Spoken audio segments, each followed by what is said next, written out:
March 31 தவக்காலம் 4ஆம் வாரம் திங்கட்கிழமை.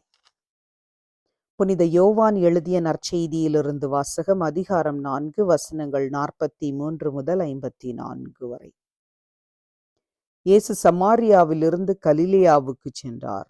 தம் சொந்த ஊரில் இறைவாக்கினருக்கு மதிப்பிராது என்று அவரே கூறியிருந்தார். அவர் கலிலேயா வந்தபோது கலிலேயர் அவரை வரவேற்றனர். ஏனெனில் அவர்கள் திருவிழாவுக்கு சென்றிருந்த போது எருசலேமில் அவர் செய்தவை அனைத்தையும் கண்டிருந்தனர். கலிலேயாவில் உள்ள கானாவுக்கு இயேசு மீண்டும் சென்றார். அங்கேதான் அவர் தண்ணீரை திராட்சை ரசமாக்கியிருந்தார். கப்பர்நகூமில் அரச அலுவலரின் மகன் ஒருவன் நோயுற்றிருந்தான்.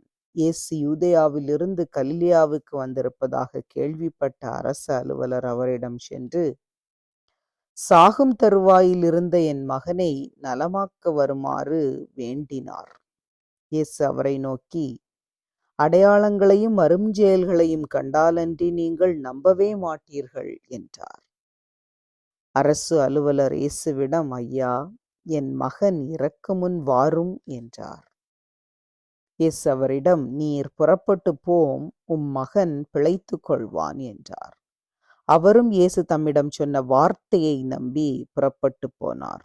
அவர் போய்கொண்டிருக்கும் போதே அவருடைய பணியாளர்கள் அவருக்கு எதிர்கொண்டு வந்து, மகன் பிழைத்து கொண்டான் என்று கூறினார்கள். எத்தனை மணிக்கு நோய் நீங்கியது என்று அவர் அவர்களிடம் வினவ, அவர்கள், நேற்று பிற்பகல் 1 மணிக்கு காய்ச்சல் நீங்கியது என்றார்கள். மகன் பிழைத்து கொள்வான் என்று இயேசு அந்நேரத்தில்தான் கூறினார் என்பதை அவன் தந்தை நினைவு கூர்ந்தார். அவரும் அவர் வீட்டார் அனைவரும் இயேசுவை நம்பினர். இயேசு யூதேயாவிலிருந்து கலிலேயாவுக்கு வந்த பிறகு செய்த 2வது அரும் அடையாளம் இதுவே என்றார். இது கிறிஸ்து வழங்கும் நற்செய்தி. கிறிஸ்துவே உமக்கு புகழ். சிந்தனை. இன்றைய நற்செய்தி நம்மை இறை அன்பில், குறிப்பாக இறைவன் மீது நாம் கொண்டுள்ள இறை நம்பிக்கையே நமக்கு வாழ்வளிக்கும் என்பதை மீண்டும் மீண்டும் வலியுறுத்தி கூறுகின்றது.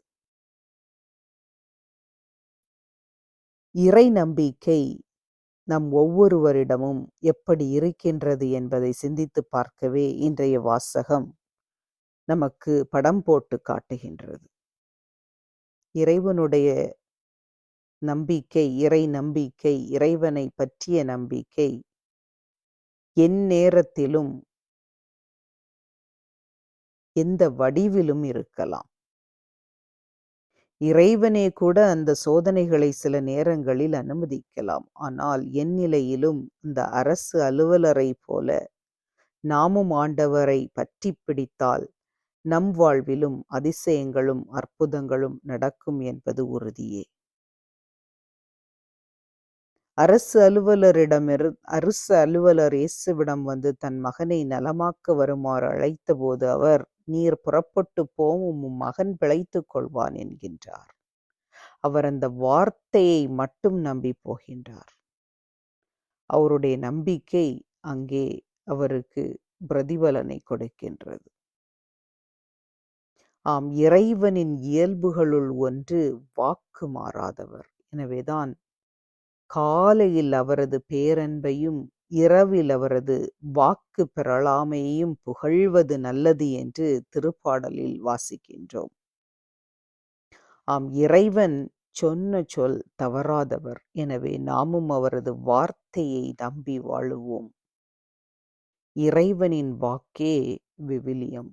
அந்நூலில் இறைவனின் வாக்குறுதிகளும் இறைவனின் ஆறுதல் மொழிகளும் அறைகூவல் சொற்களும் அடங்கியுள்ளன. அவரது வார்த்தைகள் நிலை வாழ்வை தருகின்றன. எனவே இறைவனின் வார்த்தையை நம்புவோம். அந்த வார்த்தையின்படி நாம் நமது வாழ்வை அமைத்துக் கொள்வோம். வாழ்வு தரும் வார்த்தையின் நாயகனே இறைவா, உம்மை போற்றி புகழ்ந்து ஆராதிக்கின்றோம். நலம் தரும் வாழ்வு, உயிர் தரும் வாழ்வு, வார்த்தைகளை ஆர்வத்துடன் வாசிக்கவும், வாசித்த வார்த்தைகளை நம்பி அதன்படி வாழவும் எங்கள் விசுவாசத்தை மீண்டும் மீண்டுமாய் ஆழப்படுத்தியருளும் அப்பா. உமக்கே புகழ், உமக்கே மாட்சி, உமக்கே நன்றி. ஆமென்.